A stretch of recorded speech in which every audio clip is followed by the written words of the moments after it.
everybody, and welcome to Girl Let's Agree to Disagree. We are your hosts. I'm Jessica Milagros. We got Big Brother Drew, Andrew Miller. We got Kemi Fagunle, and we have our wonderful guest co-host. We are so excited to have her, Miss Tanisha White from EV Hi. Canada 10. Hello. I'm so Before we excited to be here. Oh, we're excited. We're excited to have you. Before we go through absolutely anything, we just want to say thank you everybody for waiting. We were just having, of course, technical difficulties is our thing. So that's what we're blaming it on. And also, if you don't already, click like, subscribe, click to receive our notifications. This is actually, Tanisha, you are right in the nick of time. This is actually going to be our very last recap until finale because like we're gonna be in Canada, so I don't believe that we will have like an actual finale recap. But who knows? We might just have other people in. But yeah, On the this will fly. probably yeah, we'll figure it out. But for those people who will just keep on wanting to know, just click like, subscribe, click to receive notifications. If you have a question for Tanisha, we actually have some questions from you from Twitter. Okay. But if there's anybody here who is on and wants to ask Tanisha a question, Super Chat is a great way to have us look at the question and ask the question so that we know. If not, we're just going to go in with the ones that we got from Twitter. Um, Amazing. yes. So, wait, first and foremost, before we get, to the episode and see what everybody else thinks, Tanisha, how are you? How are you feeling? How has it been watching this outside of the house that you just left?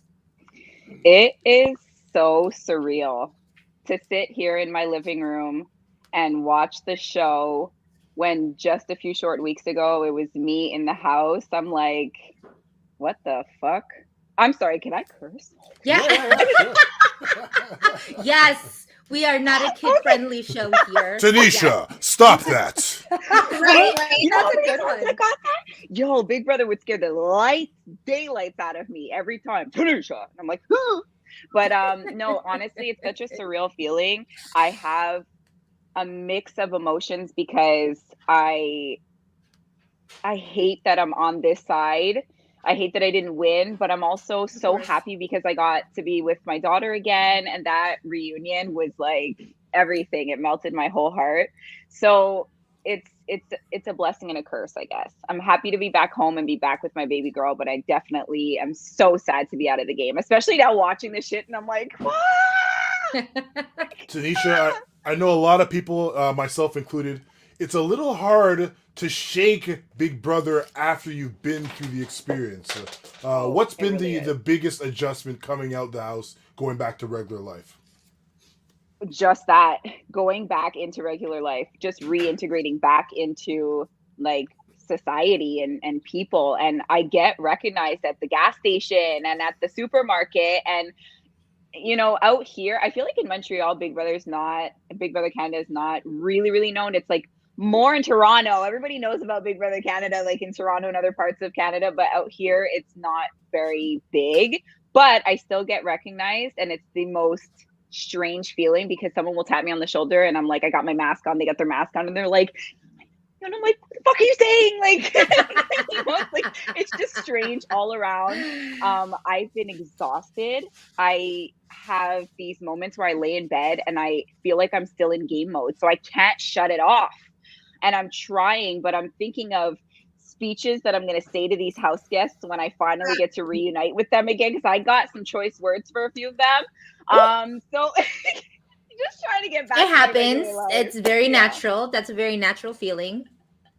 It's tough. It's tough, but I'm adjusting. I keep telling myself day by day, one foot in front of the other, and normalcy will come back slowly. One thing, It sorry, I just want to get these off early because I'm like, oh, there's so many questions I have, but one so thing I many. really loved about the casting process is that we saw such a diverse representation of blackness. And of course, with Oh yeah. you, you're a black person that speaks French. What was that like, I I love guess, it. kind of seeing people react to those French speaking conversations in the house and Oh, it outside was the house? actually hilarious. In the house, because there was only a few of us, myself, Gino, and Marty, that spoke French. fluently at that. So we would have conversations, the three of us, and the other house guests would be like, yo, what is going on? Like, are they plotting against us? Or, you know? And a lot of the times it's just such a comfort when you, especially for Marty, because he's Francophone. So for him to have that kind of piece of home to speak his, you know, mother tongue, it was great to even be able to give that to him. But I didn't even know going on, because I didn't ask beforehand if I could speak French. It was just not even a thought in my mind. So going in the house, I wasn't even sure if I could. And then Marty said, yeah, I asked, you know, out here, the two official languages, English and French, like, you're allowed. And I was like, okay, let's go for it. Let's plot on these people that don't understand. Awesome.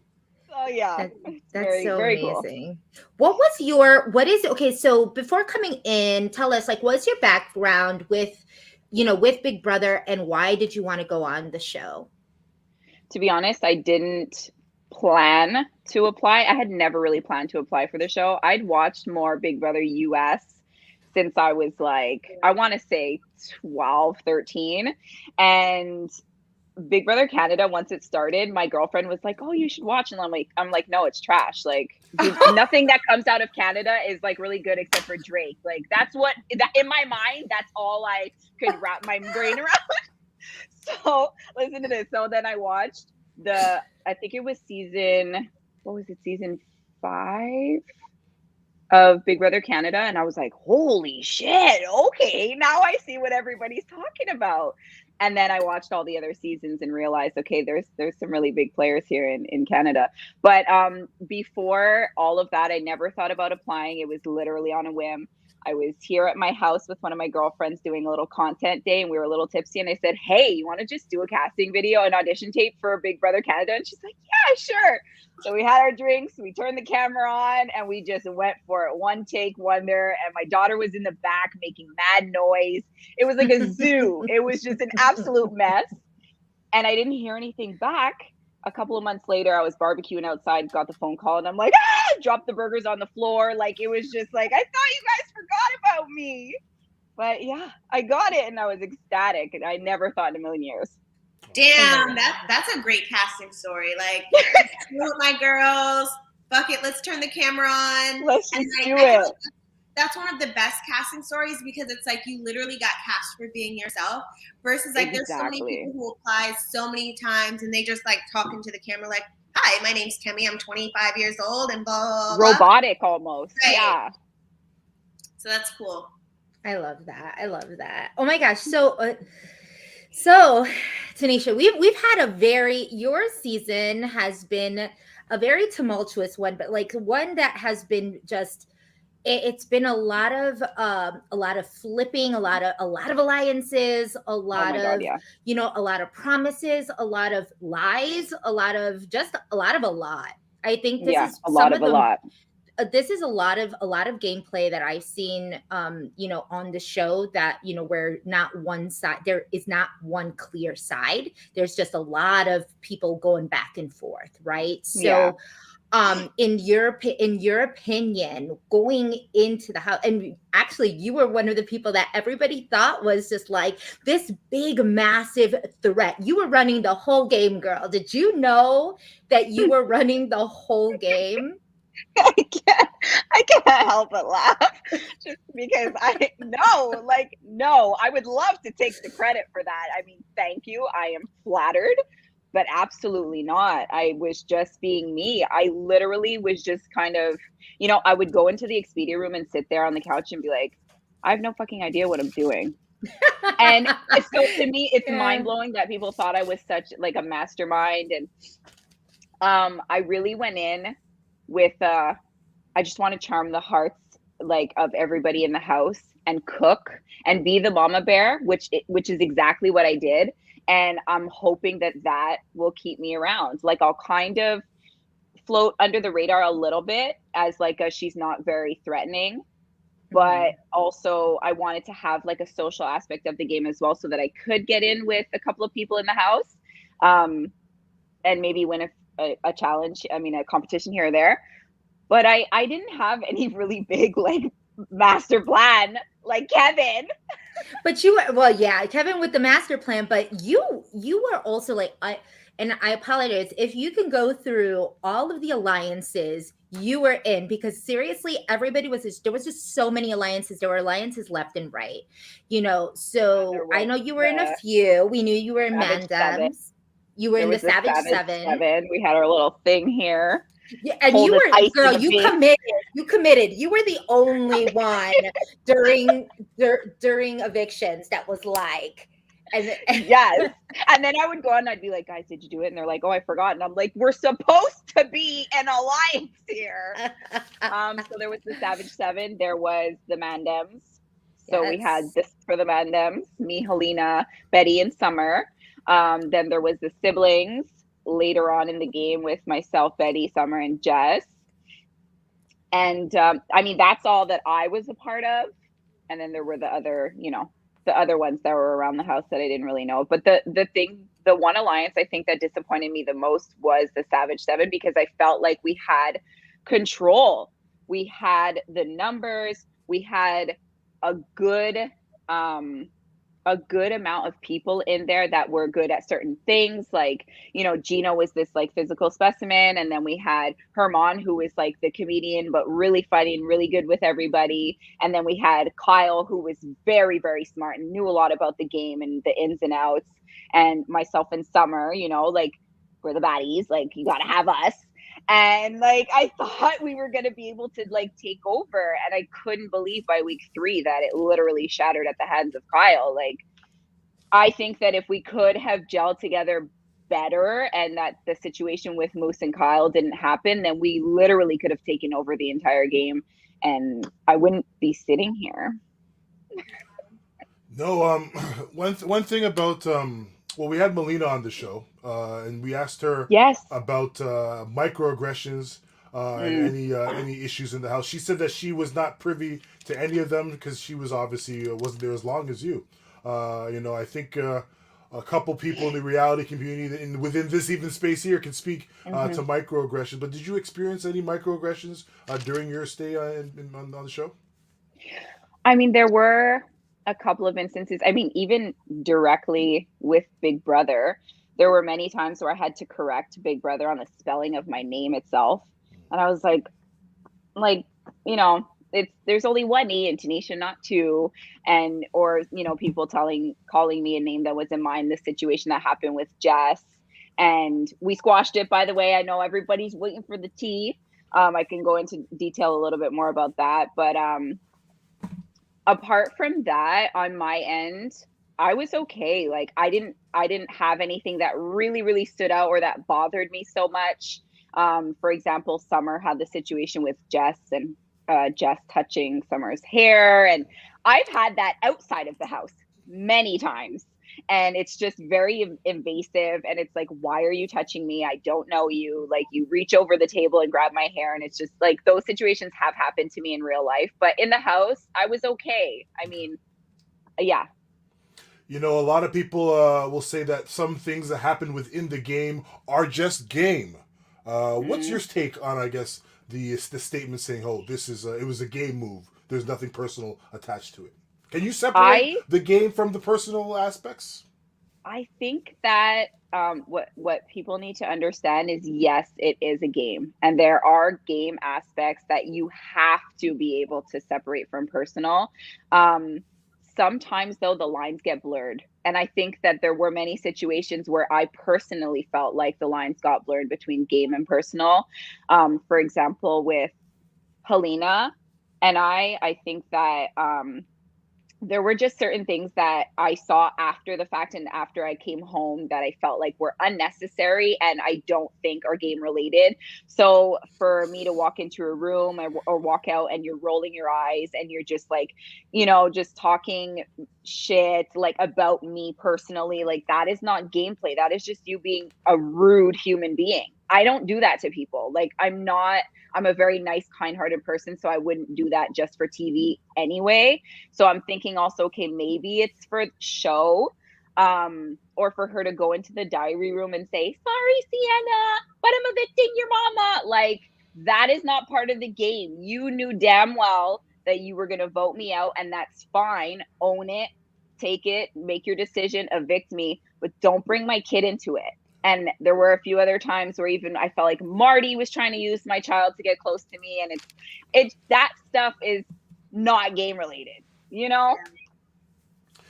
Bonds form in that house pretty quickly, you know, and people share, you know, these conversations with their family, their loved ones. And, you know, even myself, I felt it was kind of hard sometimes to kind of, you know, oh, I told you all about my family. I told you all about my loved ones. And then for you to kind of, you know, move like that. I don't know. It's a little hard.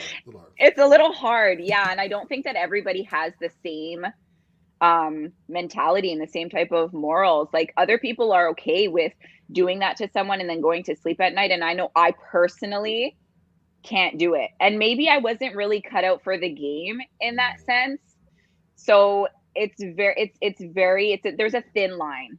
Yeah. And I know that going in, but then when you experience it, you're like, yeah, absolutely. And I think that what was great in watching you just in live feeds and on the show was that you did have, and maybe that's why everybody thought you were like the mastermind behind everything, was because you had such great personal individual relationships with everybody, right? So even though we saw that your biggest, I guess, your allegiance and your loyal person, your loyalty was with the Savage 7, right? And correct me if I'm wrong. And like your number one looked like as it was Summer.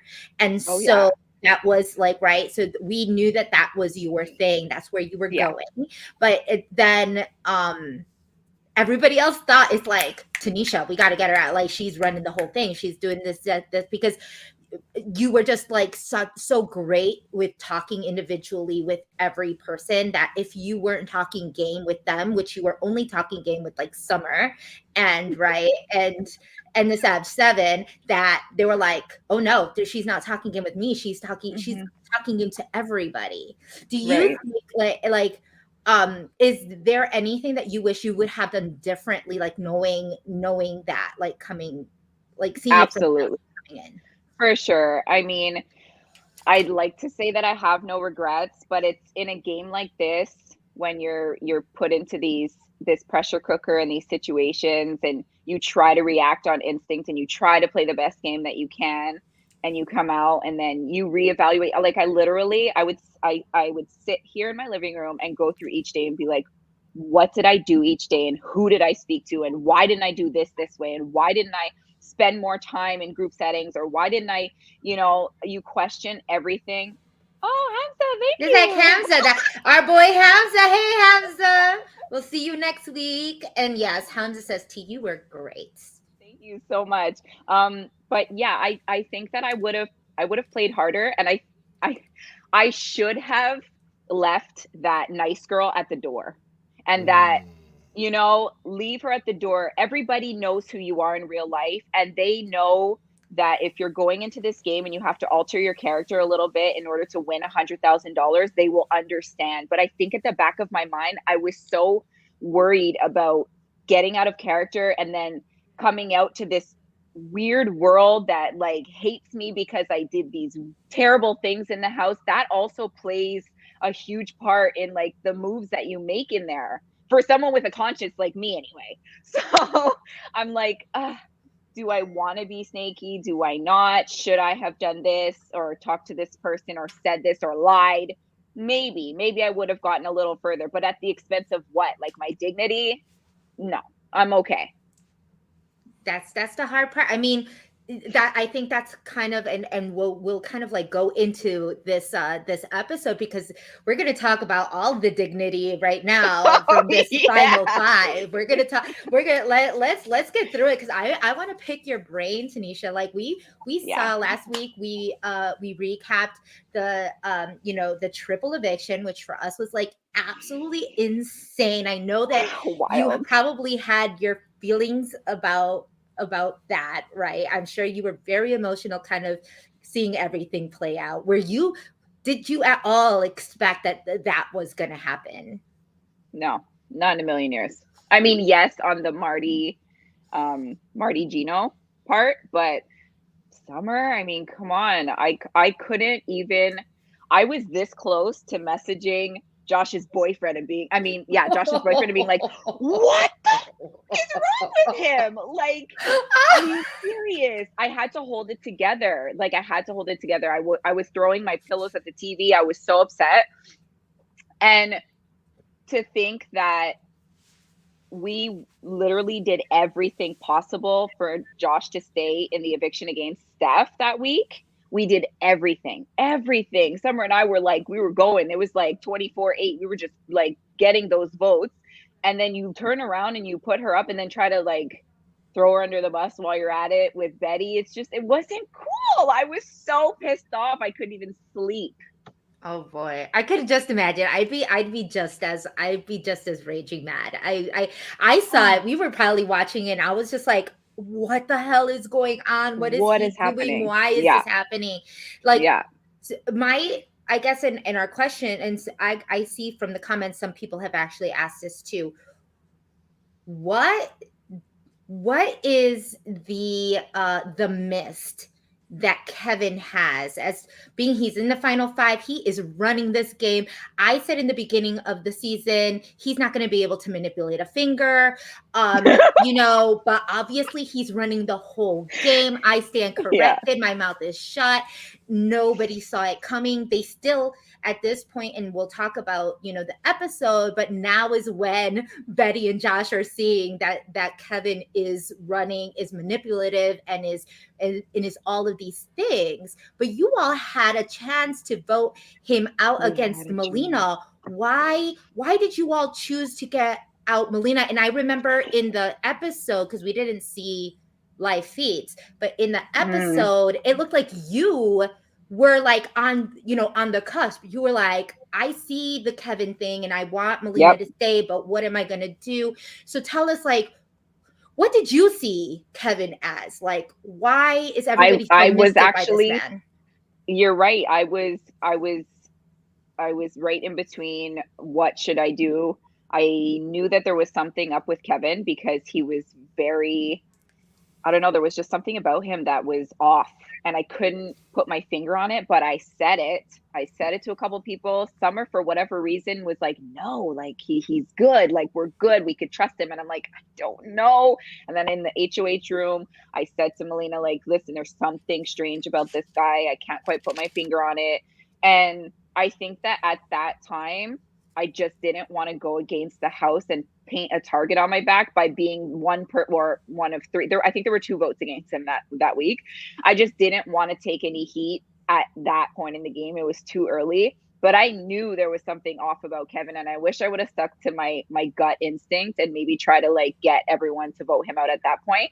And I think that would have helped my game like tremendously and going like much further for sure. But I didn't listen to my gut. And then the same thing happened the Josh week. So I fought tooth and nail for him to stay.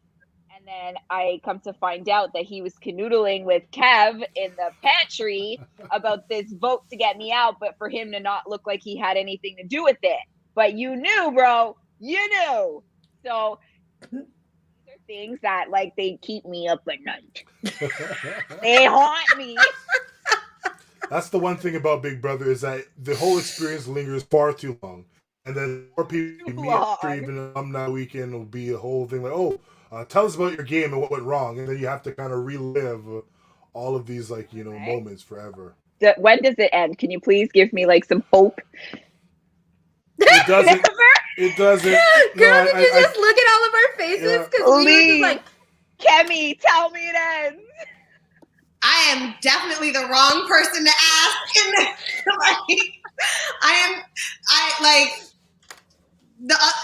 Drew and Jess are probably better motivators when it comes to BB PTSD than I am. I am still very much fresh. The one thing I will say how to handle it is that to always have things looking forward, because there seems like a lot of alumni always look back and like. If you're always looking back, things you did years ago, you're not gonna make any progression. You're gonna always keep reliving these nightmares. So I always say, fill your calendar. There's bigger things than Big Brother. Sorry for all the Big Brother fans in the comments. There are bigger things in life than Big Brother. That Big Brother, yes. You know, Say it TYNESHA again for the has people in the back. A beautiful daughter. Her skin's glowing. You know, I'm sure she's got many fashion contracts popping up where people want to say, hey, what did she wear? So there's always things that are always motivating that will propel you in a progressive way instead of looking back and say, oh man, I should have nominated that guy. You know what I mean? There you go. Hamza knows. Thank you. Yeah. Hamza don't fight nobody anymore in the ring. Hamza, stop the celebrity boxing, Hamza. You know what I mean? Let's just progress forward. Like, you know, I'm just always going to be fighting someone. TYNESHA, the hair white, like, yes. Thank you. We love it. I love that. Yeah. I love that. I'm just going to say, in terms of, right, we've all, how long has it been, Drew? Like, it's been 3 years for you? No, long. 4? I feel like it's been like 5. How long? 2018? Yeah, almost like 5 years. Yeah, you were 6. So 4. 6, yeah. Yeah. Okay, so like 4. Listen, right? I don't look back. Like I tell you, I'm always like, this is what I got going on. So like, Big Brothers, So he's been 4. We've been 3. We know people, girl, from like 10 years back that still talk about Big Brother, that still go through this. It's like a constant. It is a constant, like, I mean, sometimes it's therapy to get along with. Here's the thing. More than likely, you will find better friends outside of your season than you will with people of your season, right? Mm-hmm. So the good thing is you always look at things as like, okay, I lived with these people, they double crossed me, they stabbed me in the back, I can't stand them, the things that they did. You know them more than anybody else would because you saw them when the HOH, right. When it was HOH lockdown, when the feeds were down, you know a lot more than what any of us would know in terms of like their actual character and the stories that they tell. But then you meet people outside of the show that have very similar experiences to you. We like in our seasons, they cast people that are literally opposite of us so that we clash. There would be only maybe 1, 2, maybe 3 people that you would actually really get along with, because the whole idea of having the season is that they pick people that you are not going to get along with, so that there's drama. They want the drama. They want that adversity, right? They don't want everybody to get along and hug and kumbaya. No, kumbaya bullshit. That's nobody's doing that. So you just find the people from other seasons that are most, that understand you or other countries. Yeah. We'll hook you up with some US people, us US, like listen, we love the Canadian. I'm like, me and Chada text all the time. So there you go. Yes. Love Chada. Chada, awesome person to be able to do that with. I know I saw some tweets from her kind of comparing and stuff. Like I love, there are definitely good people that you will like. I mean, but the drama within your own cast, that might last a few years. I think so. Like, and I'm not usually one to like hold grudges or harp on things, but this game has just had this really strange effect on me that I didn't anticipate the aftermath of coming out of the house. So I was ready to go in and I was ready to play the game, but I never prepared myself mentally for what I was going to experience coming out. And I think it's very underrated. And I think that people on the outside are not patient enough with our poor souls that are damaged after we come out, whether it's week 1 or whether it's week 5. Like, all of the process leading up to going in is long as fuck. It is long and strenuous and annoying and tedious, and it's months and interviews and the whole, I mean, you guys know the whole process is so long. And then you have your sequester, and then that's just feels like hell on earth. And then you go in and now they're like, okay, go play the game. And you're like, they throw you with the wolves. So it's just a lot. It's very emotionally draining. Love it, but very emotionally draining. And I think that people need to be a little bit more patient with us, Yeah, and I think it's interesting, like, going from being like a fan and being like, oh, it's over, like everyone can just get along now. And then when you have been on the other side of it, like I started watching Big Brother the year before I went on. So with season 20 that had like Haley, Fessy, Bailey, Swaggy, all of them. And then bomb season. Literally the season, if there's gonna be a season that's gonna rope you in, it's gonna be that one. So it's like, hell yeah. I constantly imagine if I had started watching 1 year earlier with 19, I would have never been on the show. And then like 20 is like, oh my God, I'm gonna have the time of my life. No.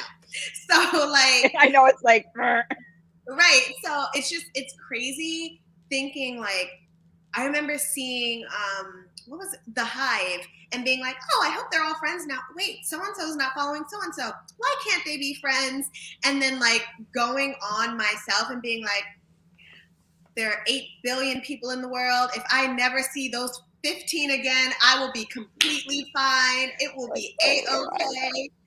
So it's crazy being on one side and having a completely different perspective once you've actually gone through it. Yeah, crazy. I'm so thankful that I'm not the only one and that I actually have, fellow house guests from past seasons or whatnot that I can connect with, and that I just don't feel alone in this, aftermath of. Yeah. We're here for the therapy sessions. Therapy session. It will it. Definitely be. It definitely is. Let's get into so we get into this episode, right? Yeah. We are coming right out of a triple eviction where we lost, where Josh was the HOH, right? Ended up, Marty was the HOH, ended up backdooring Gino with gummy bear gates off of a red gummy bear. And then automatically triple eviction that week where Josh won HOH, put up Marty, put up JC Lynn, ended up putting up Summer. JC Lynn wins veto.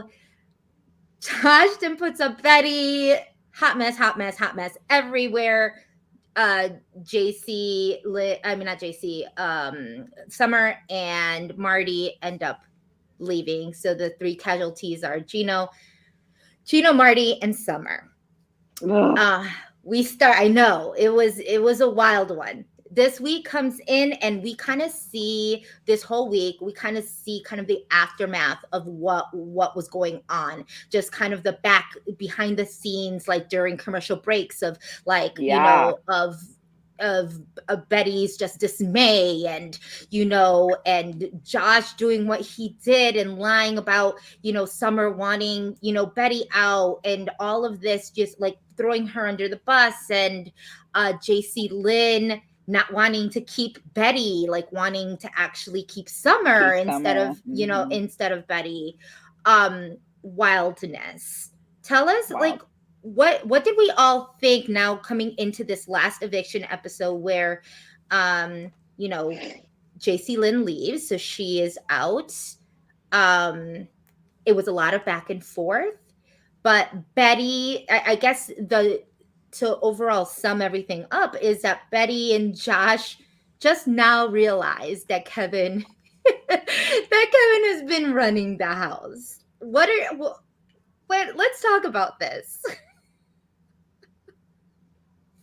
I feel like Drew should talk about it. I feel like he's got something to say. I'm going to say this. In the corner of my screen. This Kevin Mastermind edit that we are being sold.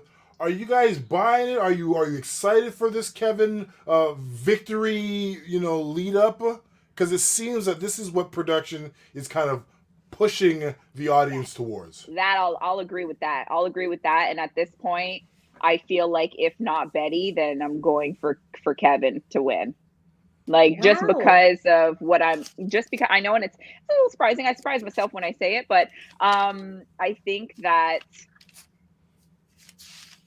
from what they show, because the thing is that I haven't been keeping up with live feeds too much. And I also haven't watched back my episodes yet. So I'm just going off of since I've been out forward and how they're putting it together.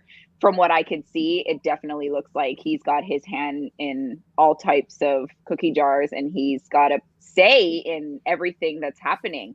The only thing is that at some point, I mean, it's got to happen now. Like, you have to pull out wins and you have to make like the big decisions, you like on your own now, not on your own, but like you have to step up now and take that role of actually being the evil person. Because just being behind the scenes, like, I just don't feel like that's a good enough argument, you know? Yeah. Like, he has to start to win. You looked amazing with the week you got voted out. I know you probably put some thought into that as well. But I want to ask you, these final ditch speeches, these opportunities to address your house guests before you leave the house. What's your take on the best way to negotiate or even leave that final impression or sway the potential voters? Oh, you know what? I'm fully convinced that in that 30 seconds that you have to plead your case, I think that the house guests already have their mind made up. I don't think I could tell you I'll give you my whole home and property, and your mind's already made up before you go into the diary room. So for me, I was not gonna sit there and beg. And good on Summer to telling them kiss my ass because I don't care about y'all, okay? Because they weren't gonna vote for her anyway. So that 30 seconds. For me, I don't think it changes any goddamn thing. Take that 30 seconds and address the people real quick that you want to address, like I did with Jess. Real slide that in, and then just like go out looking like a boss, like a queen. Like, one thing I said is that if you guys make me go out in activewear, I'm going to hurt somebody. So tell me now, so I can put on my green dress and I can go out there like the boss that I am. Okay. Yes, girl. Not many of us are. I got voted out in my activewear. Trust me, that I was not happy about it. It was cute, but it wasn't what I wanted. You know, it's not how you want to go out. At least I didn't. So unfortunate for people to get evicted in activewear. It makes me cringe. And then when I saw Jess get evicted right after me in activewear, I was actually low-key satisfied. I was like, okay, this is so bad. So funny. Can I just say about Kevin? Okay, are you guys like deep into TikTok? I'm like deep into TikTok. So, but Kevin reminds me of this. Did you guys ever see this like trending TikTok? Hold on, wait. This one.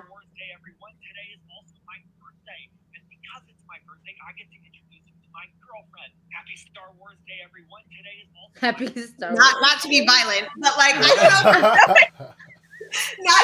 don't know if you guys are familiar with that like TikTok that was like viral a few months ago, but that is the vibe that Kevin gives me. And like someone said on Twitter today that he's 28. I'm like, 28?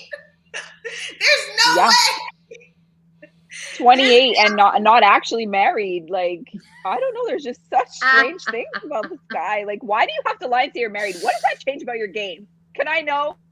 He's there. That like segment of Josh, like Kevin. Oh my God! Like when Kevin was like fake being evicted, I was like, wow. Like, first of all, there's so many layers to this. That made me somewhat appreciate Kevin's game even more. I said like maybe week 4, I'm like, yo, Kevin is crushing it. Twitter tore me apart. So I was like, you know what? Let me keep my opinions to myself. But here we are. Right. But, you can't say one wrong word on Twitter and they go for your ass. But oh my God. Yes, that's true. Like literally week 1, I'm like, wow, Josh might be one of the most attractive people I've ever seen in my life. Then I see him snot nose sucking his bottom lip to Kevin almost leaving. And I'm like, you're going to go out like this over Kevin? Right? Like, is this really what's happening? Tanisha, did anybody ever have the idea that Josh was extra? Like like the way Ika roasted his ass about crying for everything. About crying. Yeah. Was he that person? He definitely was on the emotional side. I thought I was emotional, but yeah, he was. He cried a lot. He cried with the slop, and he's like, he eats every hour and a half, 2 hours. So the slop situation was mortifying to watch. That's and hilarious. For him as well. Yeah, definitely a crier for sure. I couldn't believe what I was seeing. Like when Kevin was fake self-evicting, and Josh, I don't know what, but him crying like that was like, okay, first of all, buddy, you're showing the whole house that y'all are much closer than you're portraying here. Because why are you not, like you said, snot nose crying? Ugh. I mean, I can't even remember the last time I cried like that. It might have been when I saw the Red Wedding episode of Game of Thrones. Like that is like a very, like I can't even imagine exuding that kind of emotion for someone that I've known for like 40 years. I feel like his cry tonight for his mom wasn't even as bad as the cry for Kevin. So I was like, I'd be insulted if I was his mama. Like, where was that cry? If I was his boyfriend. If I'm his boyfriend back home, seeing him snot-nosed crying over some like fake nerd who has a fake wife, I would be like, listen, you need to talk. Listen, I swear, Kevin. No fake nerd with a fake wife. You guys aren't saying anything about Helena being on all fours, groveling at that man's feet, by the way. That was a whole other thing. You know what it is? It's because I keep forgetting about Helena. I keep forget. I'm sorry. I forget.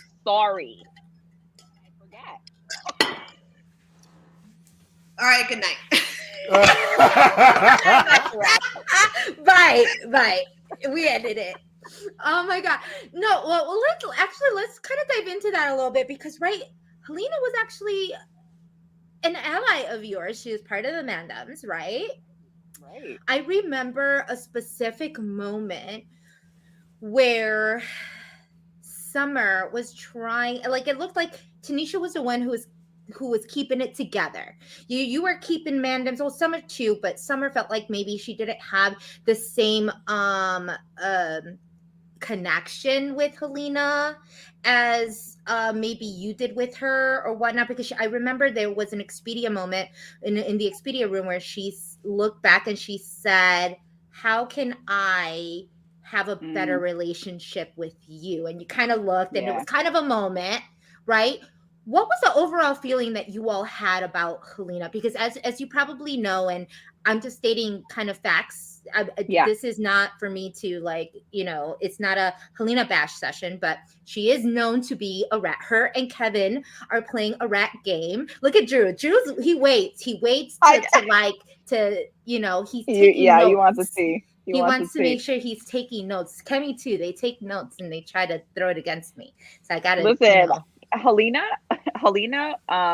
was actually never down for the Mandems. She was down for nobody but Kevin.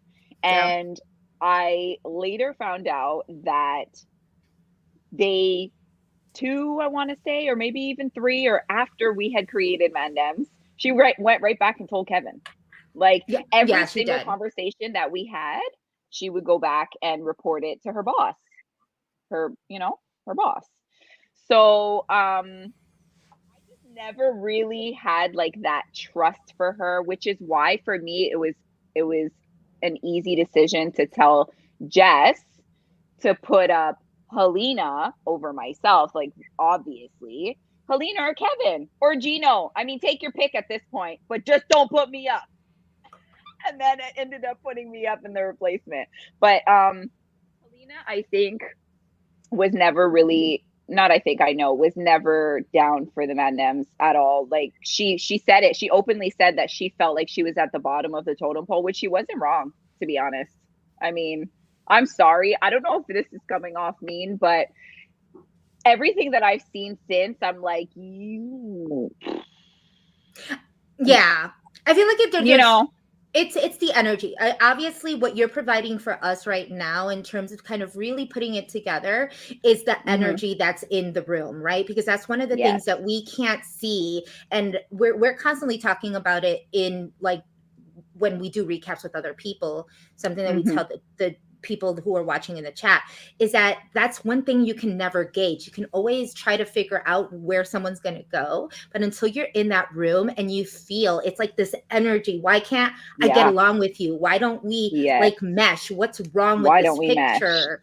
Yeah. Nobody really sees that in these in these videos, right? You just see like, oh, well, you know, TYNESHA was trying, or, you know, Helena was trying, but they wouldn't give her the chance. But then they didn't see like how, you know, I don't know how the you all always, interactions were. yeah, the interactions, how maybe she wasn't, like how JC Lynn said in today's episode, how Helena wasn't looking her in the eyes and was a backstabber and was not being, outright honest with her. Yes. You know, yes. that feeling that she felt when and she I was had that exact feeling an hour before eviction when I asked Helena straight up, because I started to feel the weird negative energy. And she had told me the day before, like, no, you're good. It's locked in. Like, what are you even worrying about? Like, you don't, she was basically telling me that I didn't even have to campaign to her. Like, she's that good of I guess a snake or a liar, or whatever you want to call it, to make people feel so reassured. She did the same thing, made JC Lynn feel so reassured. Like, you are my number one. Like, no, girl, no one is your number one except for Kevin. And she's really good at that. So maybe that's that's like big ups to her on her, that part of her game, I guess. But she literally looked me in the eyes and was like, you want an answer right now? And I'm like, yes, Helena, I want to know if I should go put on my nice dress and get pretty. Like, could you let me know if you're going to evict me or not? And she's like, okay, just give me a few minutes. I'm going to come back. Like, just like toying with me a bit, when you knew damn well you sat in the HOH and told Jess that we had a whole man damn alliance. You went and said that to Jess in HOH. So why are you pretending now that you weren't trying to fight for me to go, you know? Anyway. Now, this was after, right? You were already out of the house when you found out that she had already told everybody. Yes. This. Because I had a conversation with Jess after I came out of the house. And so I got a lot of insight on that whole week, actually, and what was going on behind the scenes, and how there were multiple people that were saying my name to Jess. So, and I had no idea. Obviously, you don't know these things when you're in there.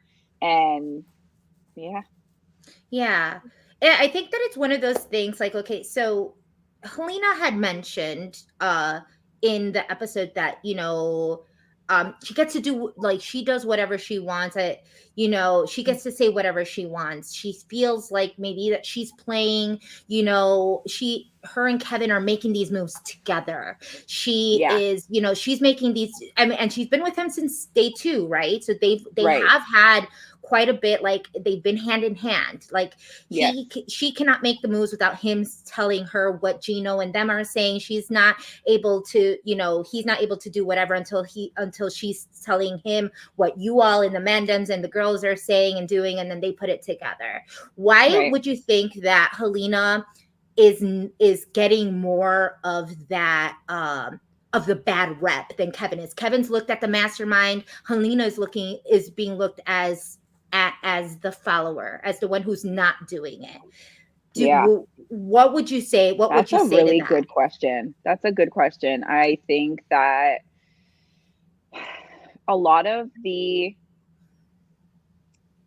I just think that Helena puts more into trying to make people feel so comfortable. Like, Kevin is a question mark. Like, he's a manipulator and he's like this mastermind, but he's still such a question mark. Like, I never felt like Kevin was like, yeah, you're good, you're my dog, like, I trust you. But I felt like that with Helena, and I think that she has that capability of making people feel this sense of like, I got your back, and then just so easily could clip them like this, that it's like, you're a fucking snake. Like, at least Kevin isn't making people feel that way, you know, where she is really going for like the jugular, like really trying to tug at your heartstrings, and then turns around and goes in the DR like, and it's like, it's weird. Her DRs are wild. I feel like Helena, like, it's constantly moments of like in Big Brother 20 when Rachel was like, what's wrong with Angela? Like, it's like constantly that, where it's like everyone who thought they were like close to her, it's like even tonight with JC Lynn, it's like, did you have, like, what was with the goodbye message? Like, why is that necessary? Like, I think, see, that also, it plays into like game and person. I just feel like, why do you feel like you have to do that? You know she's going anyway. Say a goodbye. Say, I'll see you when I see you outside the house. Good luck in your life and whatever, and that's it. It's just, I feel like it's too much. And someone said here, Kevin is blunt and Helena is a liar, which I agree with, because Kevin came right up to me in the question mark room and said, listen, T, this is what's going on. I'm sorry, but you have too many close connections in the house and I'm going to have to vote you out. And I was like, fuck you, but thank you for telling me. Whereas Helena was like, oh, I don't know, I need an hour. Can I come up? And like, come on, bro. Like, why do you need to do that? And like, I feel like I can understand to a certain extent where it's like some people who, I would expect it more from Kevin, I guess, but like some people who come into the game, it's like, this is my chance to really like show my manipulation and like strategic prowess, right? And be cutthroat. Whereas like, maybe I'm a school teacher in life and I don't have the opportunity to be as like diabolical as I otherwise would be. But it's like, it makes sense to be like that with maybe the pre-jury. But Helena, do you think you're going to get a vote from JC Lynn if you're in the final two chairs? Like maybe be a little bit more judicious with your goodbye messages if you truly want a vote, which is what this is about. Because it's giving like, if she is in those final two chairs and JC inevitably does not vote for her, then she's going to be calling her a bitter juror. And it's like, well, you made her bitter. Like, you made her bitter. You did that. You didn't have to do that. It was unnecessary. Like you already made it further than her. You don't need to like insult her, you know, add salt to the wound. And I'm not like a JC or anything, but it's like, if I'm JC, neither am I. Yeah, like, bitch, you're definitely not getting my vote now. Like, it would be very much like Bailey in season 20, where it's like, oh, you don't need my vote? Oh, perfect. Cool. Exactly. Like, fine. Yeah, and let it cost you the game, like it did Tyler. Definitely. You know, and that's the whole thing. I think that one of the things that is really so impressive about Kevin is that, again, like, he is playing very similar game and making those similar moves as Helena, but like we said, the personal aspects of it, like Helena could have, and I was expecting this goodbye message to be a very like, hey, JC Lynn, look, I know that we've had our ups and downs. I'm so sorry. I've been in a final 3 with these guys and I couldn't tell you this is my best chance. Like, I just, like, there's no way. But instead, homegirl hit it where it hurts. Like, she said, the problem is that I'm playing the game and you were there in a and you were just in love and you were just in love. And I was like, like, the damn nerve. Even if you felt that way, girl, you should have kept that one to yourself. I was like, whoa. I mean, and even if Kevin's goodbye message was complete and utter bullshit, which was like, you're the best player in the game, you've won all these comps, you've done all of this, like, how does it go from Kevin saying you were just so strong, I can't compete against you, to, girl, you weren't playing the game, all you were doing was underneath some guy, right? Like, are they even on the same page? And these two are riding to the end. And this is the finesse. This is exactly. It's kind of like, Helena, did you know that these people have to vote for you? Did you know that someone has to choose you? Of the people that are left behind, who do you guys see possibly beating Kevin in a vote? Because right now I don't see anyone. I mean, I see Betty with the jury. I think she definitely has more jury votes, but apart from that, if it's not Betty, Kevin's winning. Like, that's really what it is. I would love to see them final 2 and then they just, you know, they duke it out in their speeches and see, you know, best person takes it all, and that's it. Here's the thing, and let's talk about the jury, the little jury segment that we saw, right? Really cute. It was Herman's 30th, and all of them came in, kind of surprised him. They all looked very buddy-buddy. Everybody looked like they were very excited to see each other. But it also looked like their mouths were like just like literally on the floor. Hit the floor. Because after each and every one, they tell their story as jury does. They come in with new information, right? So this is the moment where we're kind of seeing it, that they're like, oh my God, shit, it's Kevin and Helena. It's Kevin and Helena. So right now, everybody knows, I think, in the jury house. They figured it out right in this moment. Exactly. Right. So and really, you see though that everybody's faces is like, it's like they knew, like everybody had some type of suspicion but couldn't confirm it. And then once, you know, the triple eviction, all those people came into jury, they were like, fuck, like I knew it, you know? Did you know, Tanisha, that like, or ever have an inkling that it would be Kevin and Helena together? Like, did they look like they were really like good friends, close? I never anything? even saw them talk in the house. 5 weeks I was in there and I never even saw them have conversations. So whatever they were doing or whenever they were scheming and plotting, it was very well hidden.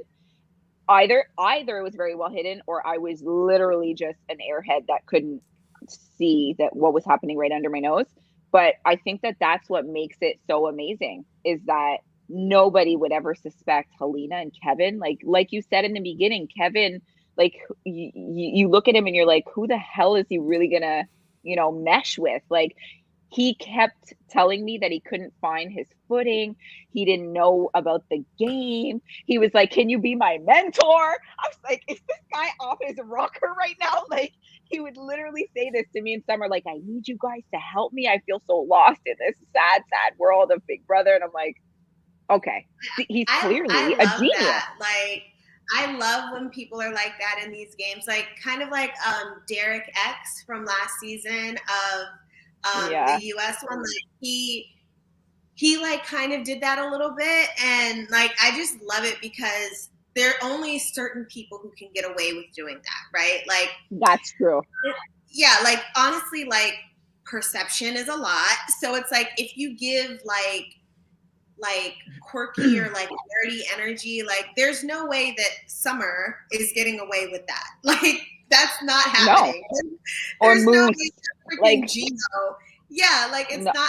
You have to like play into like kind of your lifetime archetype. So I love like just seeing that sometimes. Not all the time. I remember calling him out on his rubber ring. I called him out on it and I was like, why the hell do you have it? And because he plays with it all the time, he flips it over on his finger. I said, is your ring rubber? And he's like, yeah, you know, I didn't want to come on that with my good ring and ruin it or lose it. And I'm like, that's strange. I picked up on the weirdest things like throughout. I didn't take all of that and like just bulldoze through with that information and like try to work harder to get him out. I really should have, because like the little things that I would catch on to, I'm like, bro, it's very, very, very strange. Very strange. Which is why this Helena Kevin thing is like, it's awesome at the same time to see, because you would never expect it. Like you said, perception. Like Helena was always with JC Lynn and who else was she really hanging out with? God damn, you see, I can't remember this girl. She was with JC Lynn a lot. I know I would see her with JC Lynn a lot. And yeah, I just never really saw her with Kevin. And so now they're like they were literally ghosts in the background, like I guess making shit happen, you know? It's wild. Yeah, it is. When did you find out that he wasn't married? I found out the day that I was evicted, actually, or maybe the following day. I had like 3,000 messages. Yes, you gotta love those messages. Like and then there was one in big letters, and it said, "You know, Kevin's not married." I said, "What?" That was the one message. I was like, Let's talk about that, because I actually kind of giggled a little bit. Not giggled. It wasn't a giggle. It was just kind of like, oh, isn't that ironic? Because there was a moment where Betty and Josh said, is he even married? You know, like, is he even married? Is her name even, you know, is her name even Jillian? Is his name even Kevin? You know, and it's so funny because we're like, he isn't married, you know, like but nobody, right? In something like this, it's like, well, he's not, so it's funny.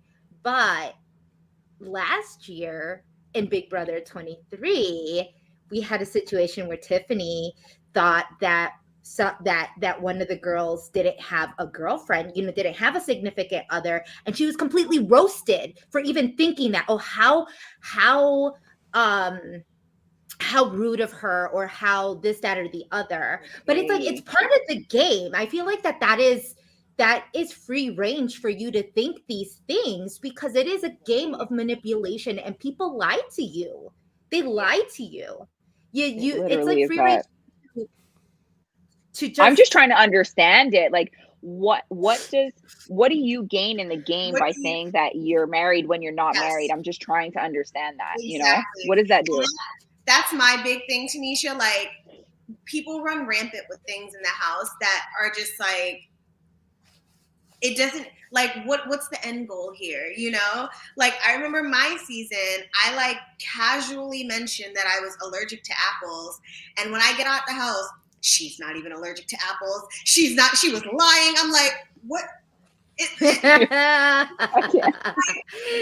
would say that it's less threatening if you're married. Like, I think, you know, it kind of puts you in, it's kind of like how people saw you as mama bear. Like, if you are your mom, right, you kind of give yourself more of this like persona of a more, you know, of a more approachable, more trustworthy person, you know. They probably think you have like these like morals, right? Just because, like, oh, you know, I'm a mother. I don't know what makes people think that being married gives you morals. I have no idea, but it was funny because at one point go for it. No, I was just gonna say, like, literally, I tweeted today, like, it's funny how people think, because like I have a Bible verse in my Twitter bio somewhere, and like I get these messages all the time of like, my sister in Christ. I'm like, just because I'm religious doesn't make me holy. Like, I am not one of you. Please understand. Oh my gosh, I am weak. But yeah, but it is true. Z says that he was able to swear on his marriage and it made Marty trust him implicitly. I think that it puts him in a different category to be able to say, I swear on my. Yep. It's easy to say, I swear on my kid when you don't got a kid. Right? Yep. It's like, it's easy for you to say. I mean, I know in Big Brother US, someone like completely lied and said his wife was dying from a disease. You know what I mean? Was literally about to die. Like, and he had a wife. Yeah. So we're talking. Oh, that is not okay. That is not okay. On our season. Oh, there's people on our season that like. That swore on their family and their kids. And some people are obviously better at lying and than more than others. And I think that's what Tanisha was said at the very beginning of the whole episode, was like, hey, you know, she was not the type of person who would take the low road or you know, say things that were out of character. Because it's at the expense of literally like your dignity. Like, is that what you want to be like known as? And then it also makes me question you, like, outside in the real world. Like, could I trust anything that you say? Like, are you actually genuine or are you a fucking liar? Like, I don't know how to differentiate that outside. You were so good at it. You're so good at putting on this persona and this perception of this, you know, who you are, and it's not even really who you are. Like, I find that difficult to swallow. Yeah. And he even made remarks, like, we were talking one time and he goes, I don't know how Moose's name came up, and he's like, I couldn't even imagine, like, well, how old's Moose? 20? He just turned 25? Like, he's like, I got married 2 years ago when I was 26, and I can't even imagine Moose getting married at that age. And I'm like making up this whole thing, and I'm like, bro, and now I think about the conversation. You're not even married. So who are you to insult not Moose even and say real. You can't see Moose getting married at 25 when you're not even married yourself? It's I know. I feel like people like that, I mean, you better win. Like, you better win. Win. If you lose and you're out here doing like dirt, like, it's like the difference between Jack and Jackson our season. It's like, at least Jackson won. Like, at least he got 500K out of it, because if you're going out sad and broke, no, I still will never get over 500K. Like, how do y'all get 500K and we get 100? Like, we don't anymore. They get 750 because it just went up. 750. So now they're making 750, which is even more of a reason for them to lie, steal, and chill. I mean, chill. What am I done? Lie, love that. Lie, cheat, and steal. Yes. Listen, you know, they'll sell their firstborn child to like win that money at that point. You know, you can have my child. Well, that's the whole thing. That's the whole thing. This is like when people like I now 3 years out, I realize, okay, this is a game. It was a game. And I think Arissa said it perfectly to Summer during her interview, where she said, look, this is it is not reality, but it is your reality because you lived it, right? So for some people, it's like, this is just a game. Why are people getting so upset? It's your game. Like, yo, you don't know how real it gets in there, because what's real is their biases, their, you know, their hatred, the, you know, their attitudes, what they do. Anybody can pass off for game. You can say this is what you're doing because it's a game, but you wouldn't typically lie in real world. You wouldn't typically do all of these things in the real world. Well, would you? Maybe they would, because some people, when they come in and they play, some people do play this game with a little bit more integrity and say, I'm going to come in being genuine and making these genuine connections, and that is their gameplay, you know, and they're not, and it becomes hard for them to lie. When it becomes hard for some people to lie, well, yeah, that's because they're very genuinely good. Like, I'm not saying that other people are bad, but I'm just saying they're, you know. I think that it also comes to a point, Jessica, that it's like you have to keep up with all these lies.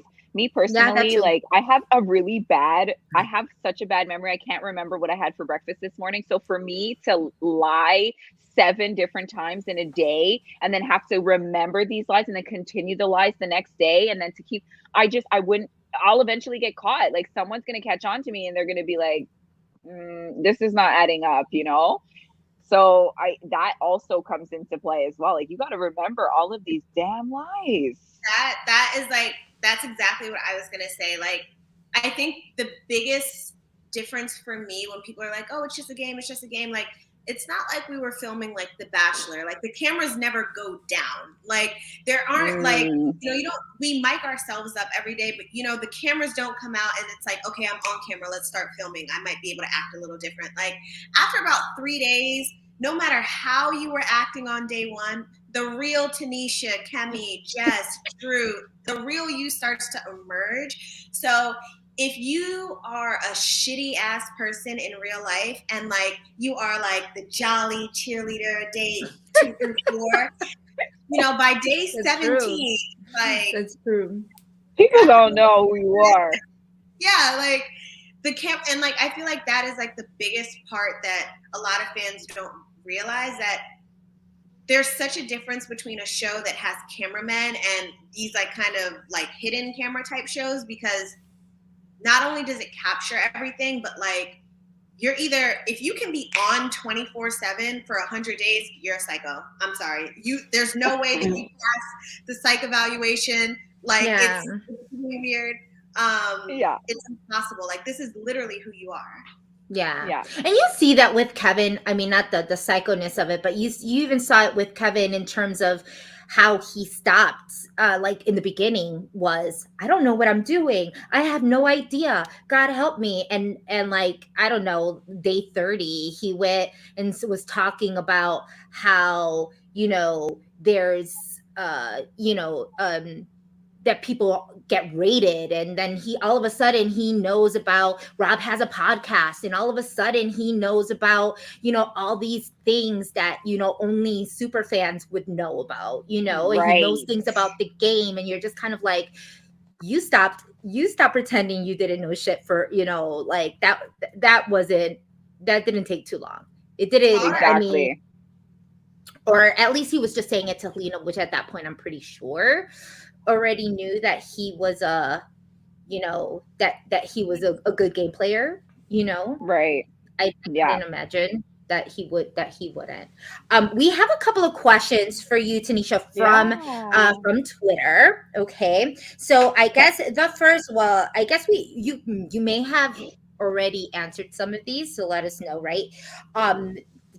One question was from Blessed was, is she mad about Kevin lying about being married?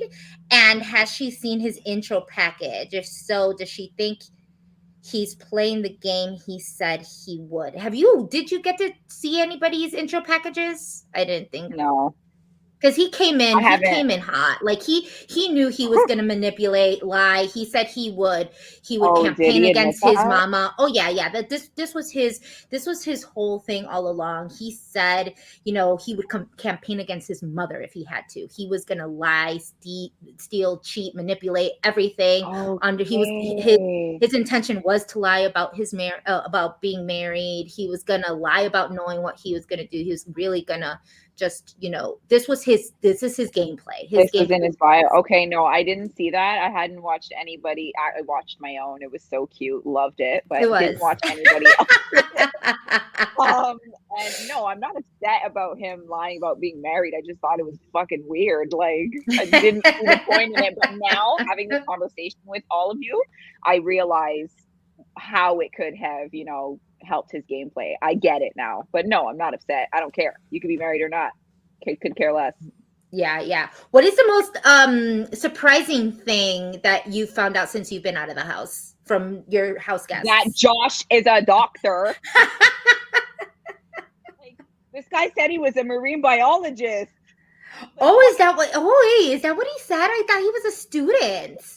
No, he said he was a marine biologist and that he was studying something else, like I guess maybe to get another PhD, I don't know what it was, master's maybe, or I can't remember exactly, but he said he was in school getting something else. Josh? No, not Josh. This is Kevin. He said that he was gonna. He also said he was gonna take out our phase, and then he was gonna be the villain. That's what Kevin said, not Josh. Sorry. Oh, yeah. Is that right? Yeah. Damn it. It was his whole game plan. Well, yeah, that's why I said he wasn't going to be able to manipulate not a finger, because he was on the block, and I thought for sure people weren't vibing with him. I thought people were going to get rid of him, and then he stayed, and it was like, oh, it's downhill from here. Like, he's gonna. Oh yeah. I mean, he got through that tough, that like the where people were skeptical about him. He rode over that hump, and that's the hump that he needed to get over in order to, you know, execute the rest of his plan. So if we would have caught on more, or maybe all come together, I think we didn't talk enough about it. I think we were all thinking it, but we didn't come together and actually communicate it to each other and say, hey, this is not adding up with Kevin. Like, have you spoken to him? What is the vibe you're getting from him? Like, I never really checked in with the people that I wanted to work with on what they thought about Kevin. And I think had I done that, it would have been a consensus on, yo, we need to get this weirdo out of here. But it wasn't. And now he's on trajectory to win the goddamn game. But kudos to him. Looking back at your Big Brother experience, TYNESHA, is there anything that you felt like you missed out on? Get the whole time? Yeah. You know? I missed out. I feel like I missed out on a lot. Like, first of all, going in, I said, I do not want to be the first one evicted. That was an accomplishment for me, to not be the first one. Shout out to Melina, because I love her, and like, I hate that she was the first one to go, but I'm happy it wasn't me, because I would have said, like, listen, Big Brother, take me off the roster. I was never there. 6 days is not enough. Just take me out, okay? I don't want to be known as the one who left after 6 days. But like, I didn't get to win HOH or win any competitions, so that was very it was very disappointing, because I wanted everyone to see my daughter. I wanted them to be, and Summer wanted to see Sienna so bad. She was just chomping at the bit. She's like, I could picture her in my head. I love her already. Like, Summer, my girl, she wanted to see Sienna so bad.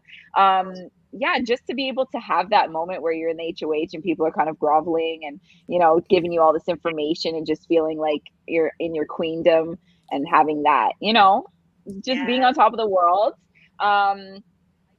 Get like win any prizes, like any money, god damn it. Like, I ended up posting the winners challenge when I actually wanted to play, but that freaking wheel, I am convinced, is rigged, because it never landed on mine or Herman's name, okay, ever.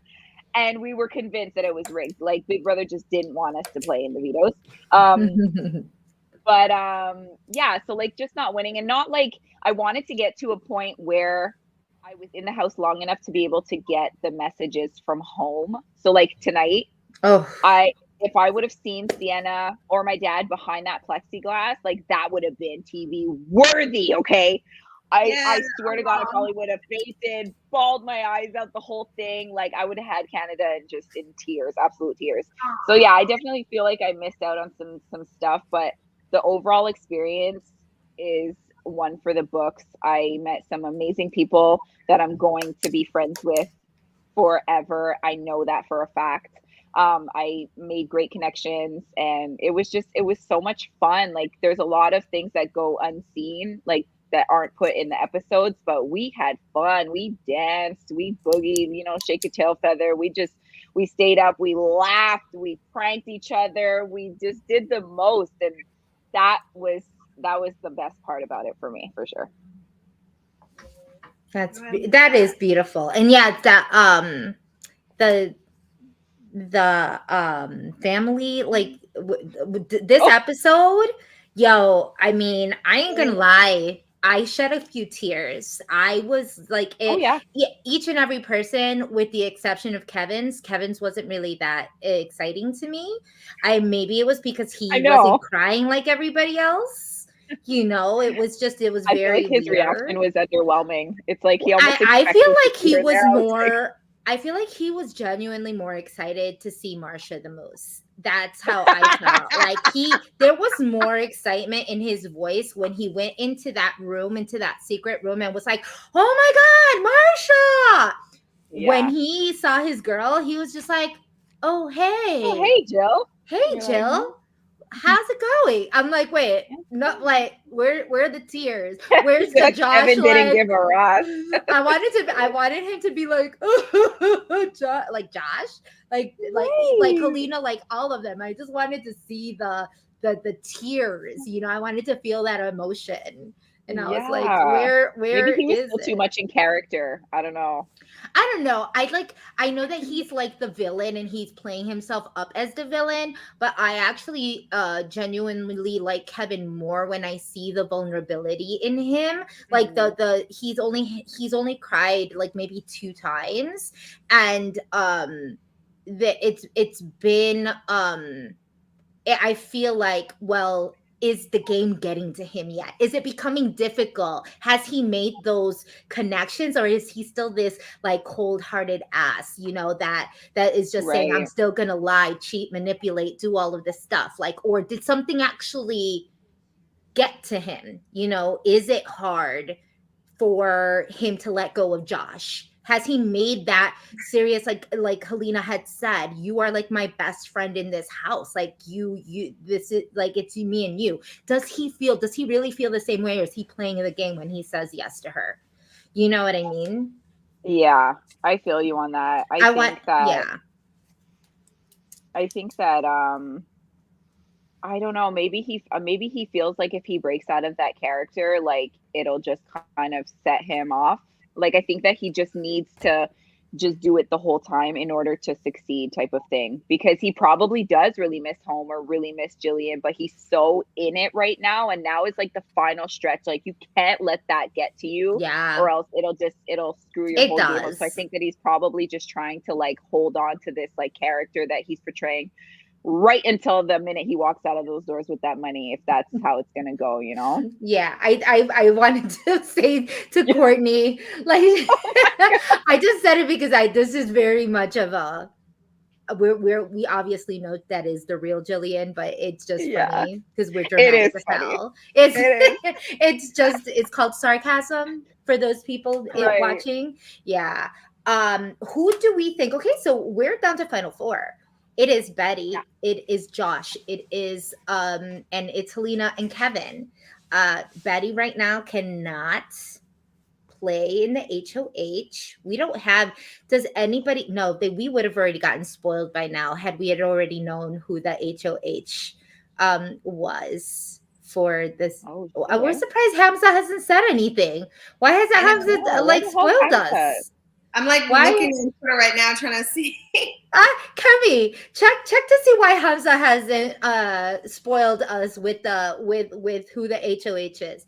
No, but I like that. I like Josh for HOH and Betty for veto. That could work. Really the only way. I mean, oh gosh, it just hurts my heart first of all. But let me say that first, we always, I mean, I can't speak for you all, but like me doing this and watching and recapping has really been an experience for me to almost, I kind of use it a little bit as this therapy because I'm watching and I'm comparing it to like how I played the game or how the things that I saw in my season.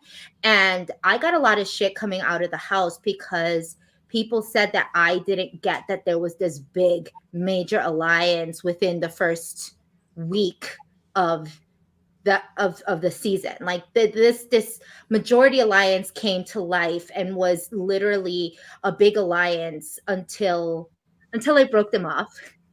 But yay! No, but I didn't know that they were a legit alliance for like the first 2 weeks of the season. No, close to 2 weeks of the season. But here we are at the very end of Big Brother Canada, and people still don't know anything. People are just getting that. Just getting it now. And that Helena and Kevin are and Josh, because it was the whole, all three of them are together. Betty's on the block and she still doesn't get that all three of them are together, or that all three of them have been playing. Like, she's like, this guy was my number. Obviously, if he's your number one, he's putting you on the block and not putting the other two on. What does that tell you? Exactly. Why did she not put Kevin and Helena up? What are your thoughts on and that? Also, by putting up Josh and JC Lynn, like, I don't know if she thought about or considered the fact that she gave Kevin and Helena the power. They were the ones voting. So it's like, if you are thinking that there's this thing or whatever, at least put one of them. Put up Kevin and JC Lynn, or, you know, take away one of their votes. Like, you gave the entire, you know, the entirety of that power to the two of them, and then afterwards kind of was like, oh, you know. And I get that she was playing with her emotions at that moment, because she was just trying to get back at Josh for, you know, putting her up and in the triple. And I get it, but I wish I could just call that purple phone sometimes and be like, hey, Betty, fix up right now, or you're going to get the boot. Yeah, I mean, at this point, you know, Jessica says, I'm shocked that JC Lynn barely figured it out with the goodbye message. Yeah, I feel like JC Lynn wouldn't have, it was like almost an aha moment at the very end where, again, Kevin doing his due diligence of working those goodbye messages and saying, hey, I'm sorry, you almost got me. That's how good you are. But I have a final 3 with Helena and Josh, so that's not possible. I'm sorry. Exactly. Like, he's the one who's making these, like, he's buttering up the toast, and he's saying, like, here, because he knows what he's doing. Because as a super fan, he knows that this is the part of the game that you have to protect your jury votes. And Helena's just not, I don't know if she's forgetting, or I don't know. Like I said before, I feel like she's kind of putting on this show a bit too for like TV, and saying these things and like doing these jabs and these weird things that she doesn't have to do. Like, at the end of the day, you're still playing for the money, and you still have, your game is now going to lie in other people's hands. Like, they're going to be the ones voting. You have no control over that, other than what you say and how you protect that vote with them, you know? Absolutely. Drew, people are saying, speak up, Drew. Speak up, Listen, Drew. You're mad quiet. I just want to know what TYNESHA is wearing for finale night. I know there's a dress in there. I know there's an outfit that the streets want to know. That's the question that I want to know before we get out. I know you keep asking the fashion questions. Okay. Listen, I appreciate a good outfit. I appreciate that you dressed up while you were in the house.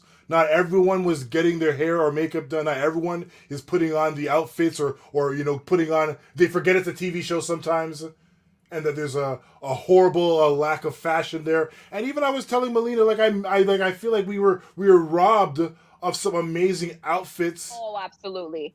Oh my gosh, Melina.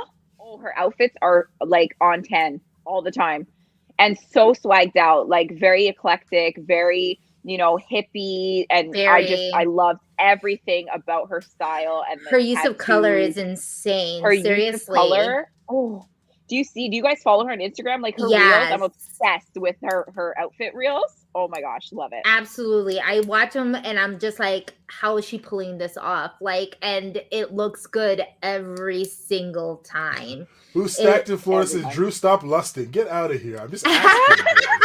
You know? Drew, I don't think I'm on a show with these beautiful women everywhere. Sometimes I gotta just be quiet and let the women be the women. Like, come on now, y'all. Stop Drew, this. I don't think y'all know. Like, Drew is a true, not just a sneakerhead. He is a lover of fashion.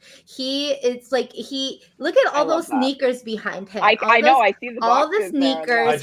I just appreciate those that put the effort into that unique twist on outfits, ensembles, if it's hair, if it's accessories, if it's tattoos, if it's just energy, you know what I mean? So I salute those that those are my favorites when it comes to Big Brother, the people that dress so well and represent, and have that authenticity, and not everyone has that. So salute to you, TYNESHA. And here's the one thing I will say to you as well. It's a blessing sometimes to leave pre-jury, because Lord knows what was waiting for you if things had gotten more intense down the road. And people like yourself, myself, the I would say the authentic people, it's harder for us to kind of bite our tongue and to hold our composure as things get more and more effed up. Messy. Yeah. Messy, I appreciate that, Drew. I think that you're right. And I think that the blessing here in not going to jury is just to be able to come home and decompress before finale, see everything out, and talk it out and be with my daughter. Like, I would have been sick in that jury house for an extra whatever amount of weeks without, I'm out of the game, but I'm in the jury. I'm still disconnected from reality and not able to see my kid. Like, I'm at peace and I'm good here at home. But as for my finale dress, you'll just have to wait and see, because it's going to be an absolute banger. Listen, I can't wait to see it. I know you're going to be thinking of your speeches to how you're going to get it off in that last little, But, I know. I'll be shooting them off real quick. You got 2 minutes. Okay. Yes.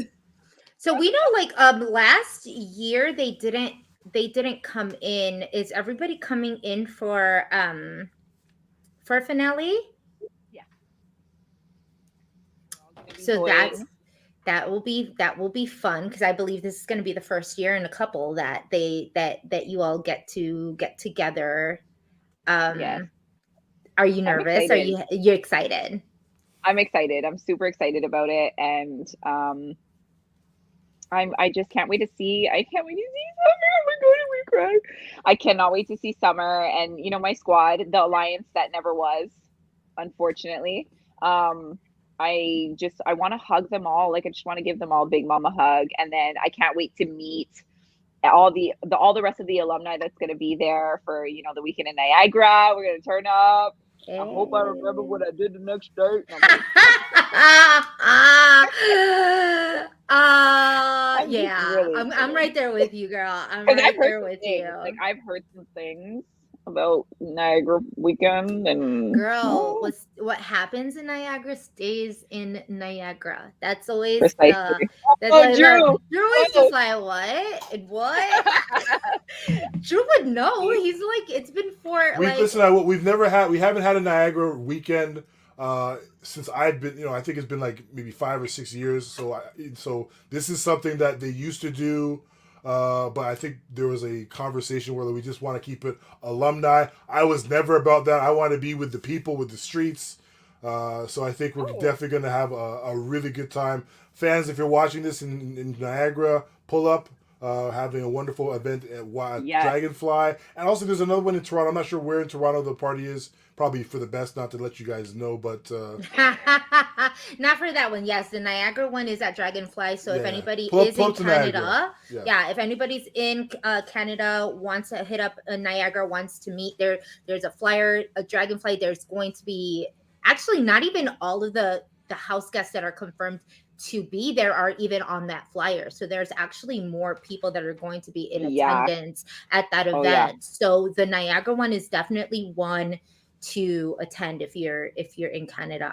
I'm nervous. I haven't been in Canada in 5 years. So are you saying Canada like it ain't? Listen, Ontario's the province, okay? Yes, sorry. I haven't been in Canada. I still haven't been in Canada, but I haven't been to Toronto. I haven't been to Toronto in 5 years. So I miss You're gonna have a great time, don't worry. Yeah, well, yes, my niece, my nephews, my brother-in-law, they're there, so I get to see them while I'm out there. So it'll be nice. But you know, I think it's more traveling overseas, because I've done the States part and we're fine here. But with the whole COVID, you know, did them just opening and like all of that stuff, it was just trying to make sure that everything kind of goes seamlessly, and you know, it's a little more complicated now with traveling. Yeah, it is a little bit. So, you know, hopefully everything goes well, but it'll be fun. So we're excited. Everybody, yes, people are saying yes, I love Toronto. Yes, absolutely. Wait, I did have a question for TYNESHA, because I did see Tammy, that America's favorite player is, you know, oh my God, I'm so sorry. Canada's favorite player. I mean, Canada is America. They're North America, but it's true, like very true. They're part of. There are Americans, but they're Canadian Americans. Very, very true. If you could vote for anyone besides yourself, who would you vote for?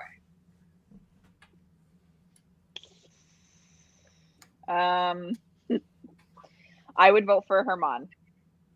Really?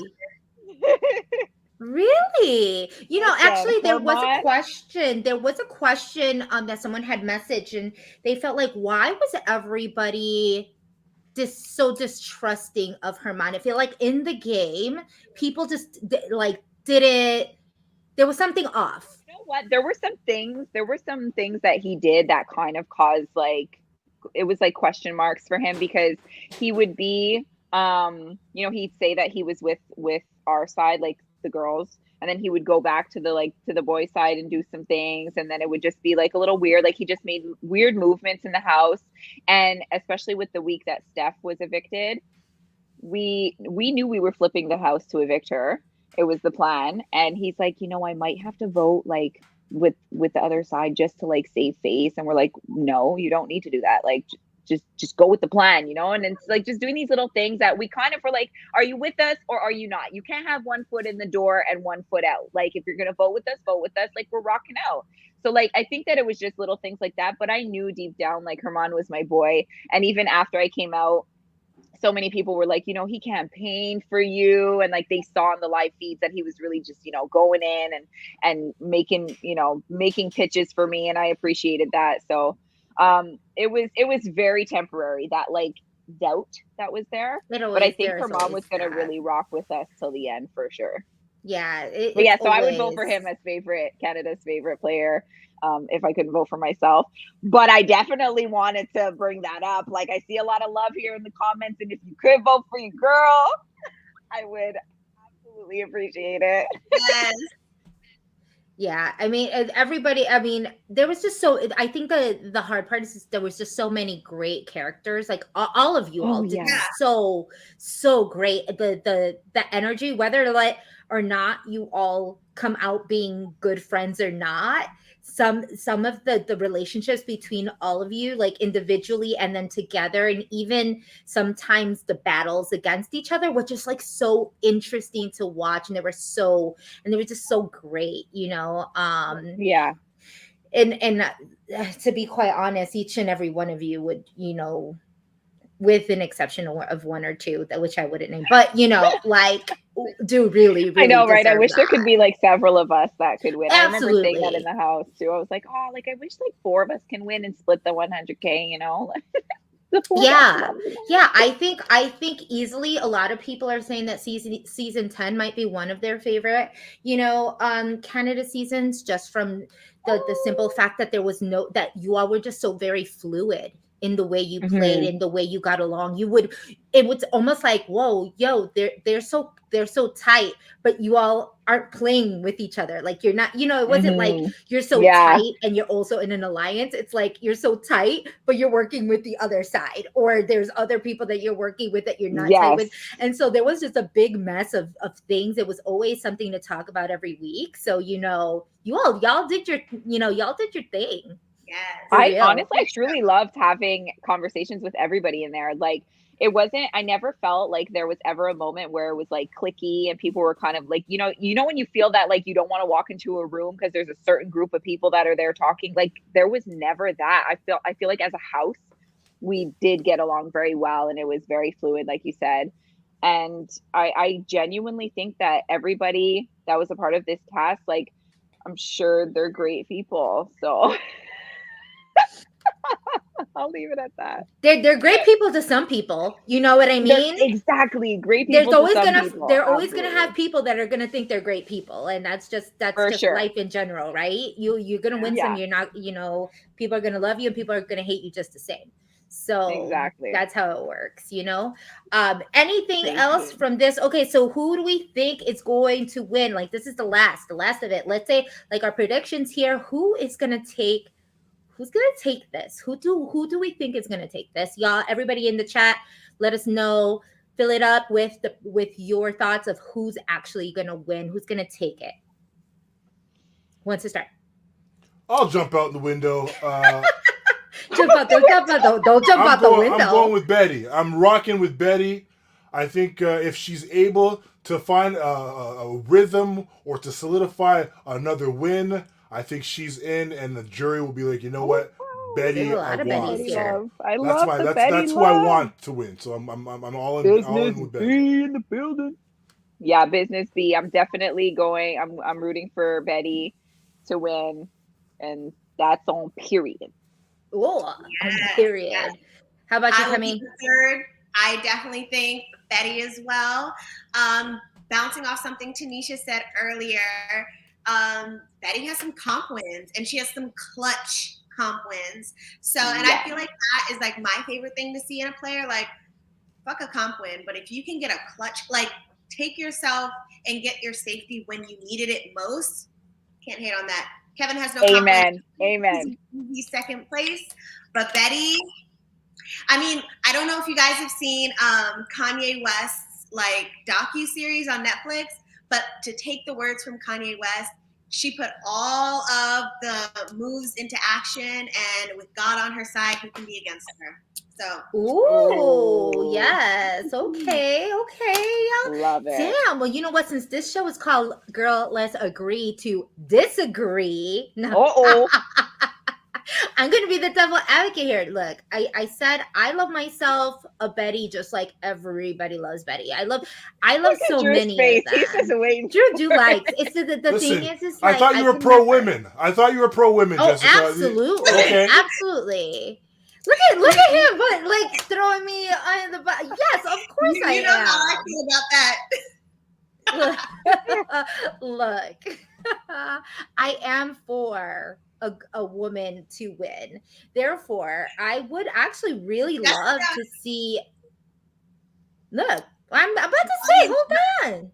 The audience has been here long enough. They know exactly. They know Jessica at this point. Look. Lady B's like a word. I haven't even said a word yet. I have not said anything yet. Y'all are going down my throat. I know, right? And I haven't said a damn thing. I do want Betty to win. The only thing is just I am more so of a realist than I am just like a wishful thinker, right? Would it be amazing for Betty to win? Absolutely. She has to win. She has to win this veto in order to do it, because if not, she's out. They're going to take her out. I would not see a Helena or a Kevin.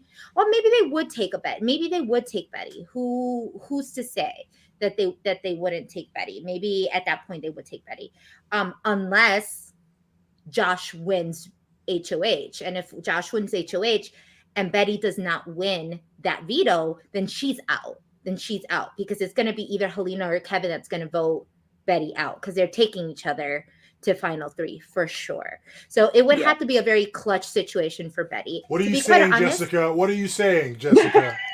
That I'm gonna be a real Libra here and say I wouldn't mind any of them winning. I really wouldn't. Here goes Jess on her political campaign. No. Pick a side and stand on it. If you're with everybody, you're with nobody. You gotta pick a word. A word. A word. But look, people feel the same. People feel the same. They're like saying just that. Sometimes, like I like all of them. I think all of them have arguments to win. I do. Even Josh. Come on. Deep sigh. I don't know. Okay, moving on. Moving on. I do see, like, I think that if Kevin wins, it's actually a very well-deserved win, regardless of whether he was like lying and manipulating and doing any of that. So to be quite honest, if it's not Betty, I would probably prefer Kevin, Kevin to win.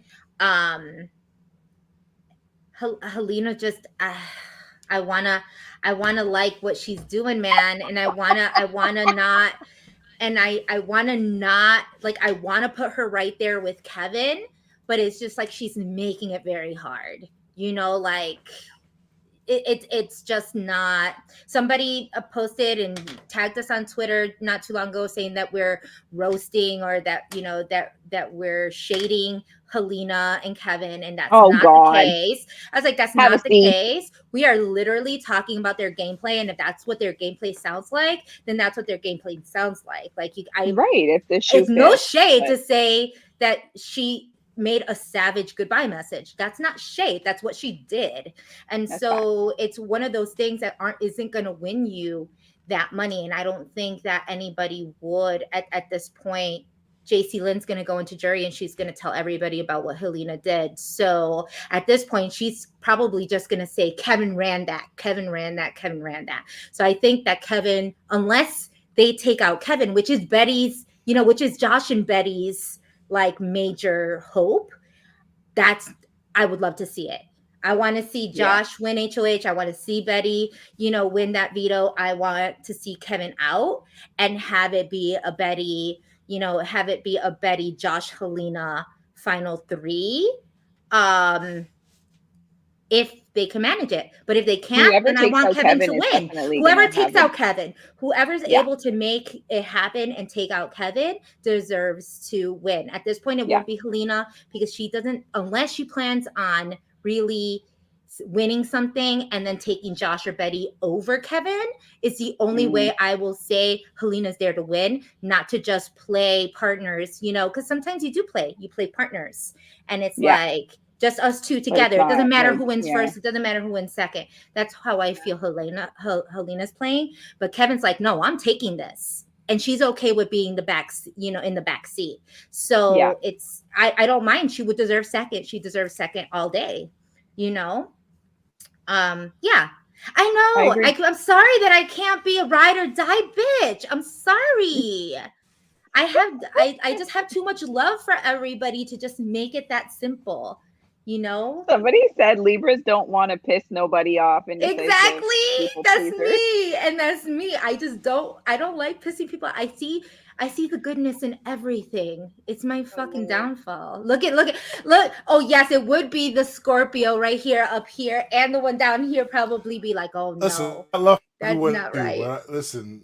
Wait a minute. We're Scorpios in here? Drew's a Scorpio. Amazing. I didn't know that. That's why I like you. Yeah, you see? Yeah, that's why Tanisha couldn't. Zodiac brotherhood is alive and well. No, Jess is very much a like, okay, give me the date, time, place, what like season it was. Was it raining that day? Like, was there a little bit of yes? And I'm just like, no. This is a perfect. JC Lynn is a Libra, right? So did we see when Betty was talking to her like, "You're gonna keep me, right? You're gonna keep me," and JC Lynn was like, wait, why did Josh put you up? Why did Josh put you up? Like, she didn't say yes, she didn't know. She needed to she was understand. like, I have to go talk to Josh. Yes, I need to understand, because she needed, and I understood that. Like, she needed all sides of the story. Whereas Betty was like, no, bitch, you just say yes to me. Just keep me. It doesn't matter with anybody else. And that's why her and JC Lynn couldn't get it together. Because JC Lynn isn't a ride or die bitch. She's not. Like, she wants to see. She wants to see. Oh, well, that might be a different story, right? Maybe for Gino. I mean, that would probably be the only one that she was really riding for. Yep. Mm-hmm. Yes. Did Gino work his magic on you, TYNESHA? Was there a little Gino? No. Sprinkle of the Greek. No flavor. Not in the least bit. Like, he had like buns of steel that I like to look at in the jacuzzi sometimes, but apart from that, no. He's not. I like myself. I like tall men. I like. He's not very tall. Like, didn't do anything. He looks a little. Oh wait, we talked about this. How tall is he? Do you think? I think. Well, he said that he was 6 feet. He was 6 feet. He said he was 6 feet, but that's a lie. Like, I'm 5'11". I'm a tall woman. Like, I'm a tall glass of water. Okay. I told Jess. Jess was like, he's at least 6'2". I'm like, it's giving 5'9". No. Don't lie. She was like, no. He's like 6. I'm like, his height does not start with the number 6, Jess. Do not do that. He's a solid 5'10". He's a solid 5'10". So you think you're taller than him? Yes. Wow. Ladies, listen, let's not bash a man on his height. He cannot control that. All right. He you know. I'm not bashing. It's just Jess and I went back and forth about this. I don't know. It was so you were judging men on the show, essentially. Well, I think it was more so like we wanted to be right, and she was very locked in, like knowing that he was above 6 foot, and I was very locked in. So it became less about Gino and more about like who's right. The argument, but it wasn't that. It was like it says it in his bio that he was 6 feet. I think it was like somewhere in his bio.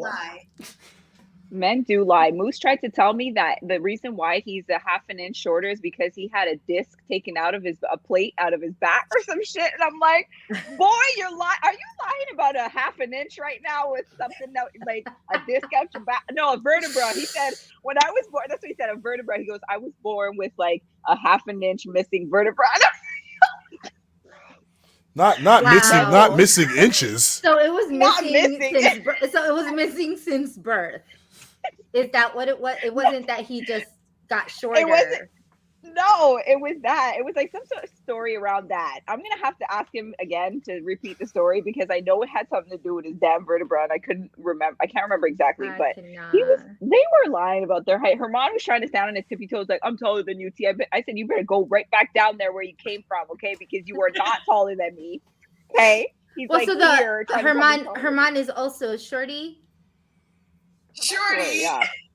Guys, what's going on in this podcast? All right. The only tall man in the house was Josh. Josh is 6'3". Okay.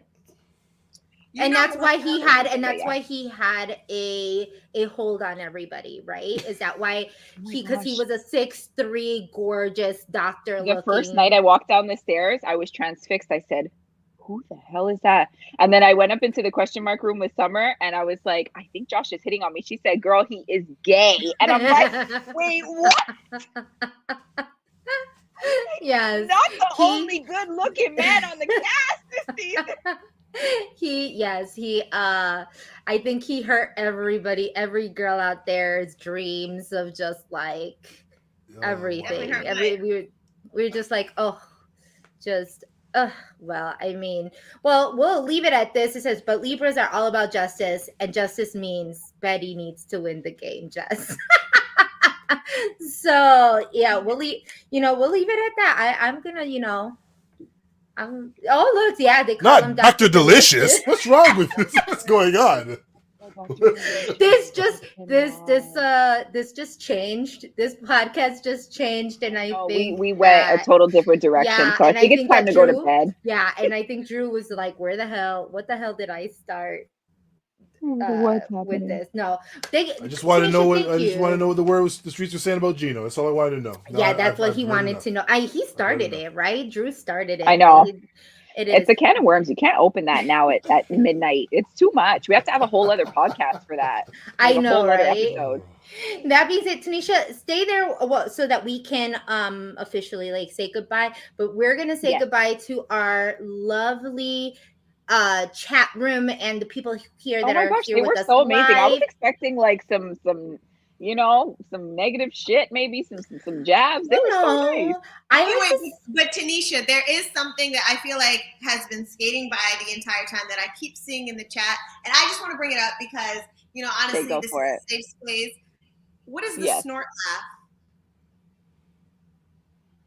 Oh, when I get really into it, when I really, really am like busting a gut, I snort. I thought there was something specific that happened in the show. Oh no, she has laughed so hard that it was like a little snorty. Yeah, she will like yeah.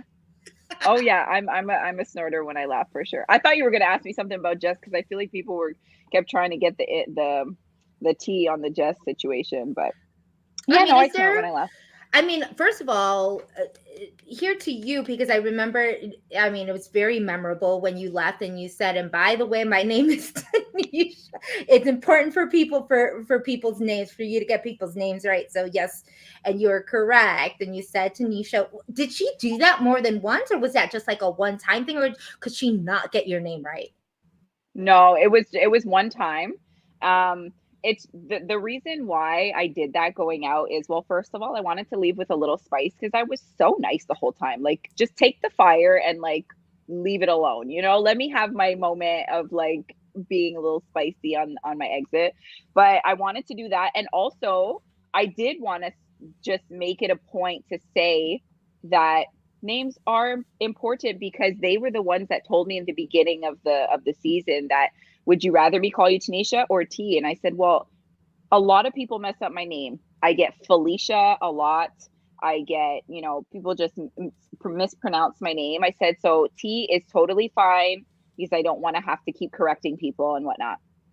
And so they said like, no, names matter. Do you want me to call you Tanisha? I said, Jess, whatever you want. If T is good and you can remember it, or you could say you want to do Tanisha, that's fine as well.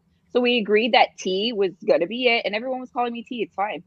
And then like 2 days later, we were having a conversation with Betty, and Jess looked over at me and said, oh my God, Tiana, no. And I said, who's Tiana?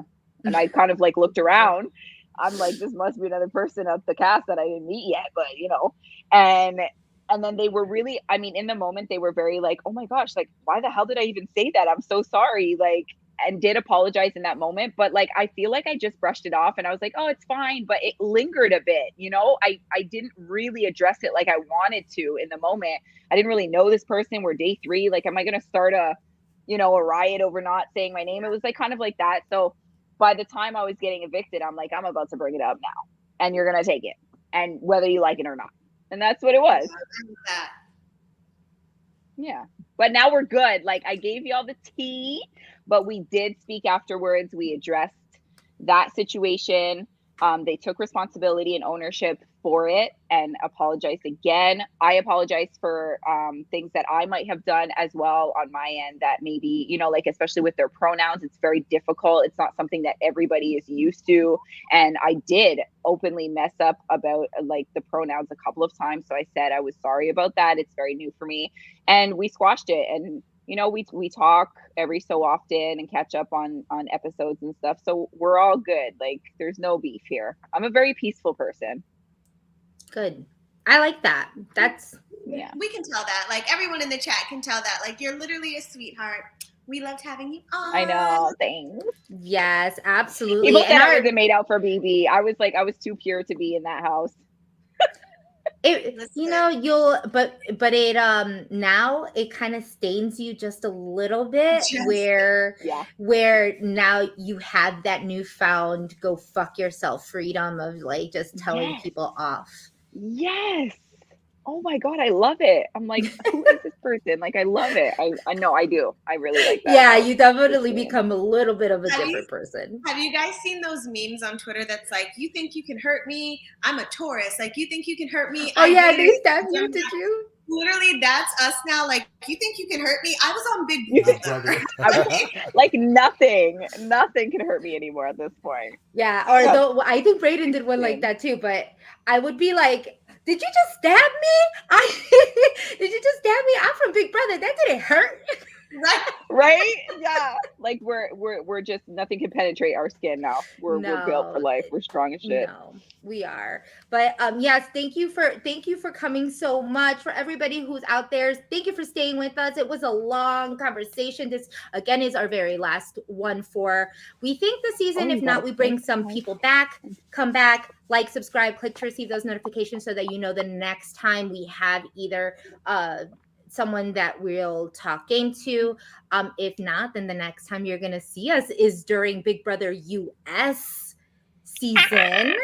And during and also I'm pretty sure we plan on covering the CBS challenge, which is literally on the same I believe that it's going to be starting on the same day. I believe they're both July 6th, I believe it is.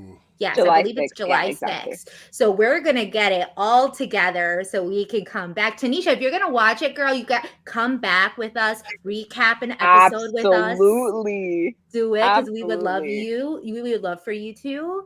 And where can they find you? If you want them to follow you, where can they find you? My Instagram is plum_XO, PLUM, like the fruit plum _XO. And also my Twitter is the same thing, plum_XO, or you can just search my name, TYNESHA Way, and you should be able to find me. Awesome. Well, thank you for having us. You stay. And then everybody out there, we love you all so much. Thank you for being a part of us. Thank you so much. Oh, someone says they're not excited about BBUS anymore. You say that until you see. You'll be back, Moses. Come on, chill out. What did they say? They said that the show was canceled. Who? Is that true? You're such a liar. She lied. She's lied. Oh my gosh. I'm so gullible. I'm like, wait, what? Oh, you will know that Kemi got me, Kemi. Kemi likes to play like that. No. But we do agree that Baby Ken is just a tad bit more superior. I'm not gonna even argue honestly, with that. Even the competitions, like literally when I see BB Canada competitions, I'm like, are they coming out with bruises? Like just like strenuous almost. Like our games are pretty much all luck. Like, did you hit the target? Is there like a little goalpost?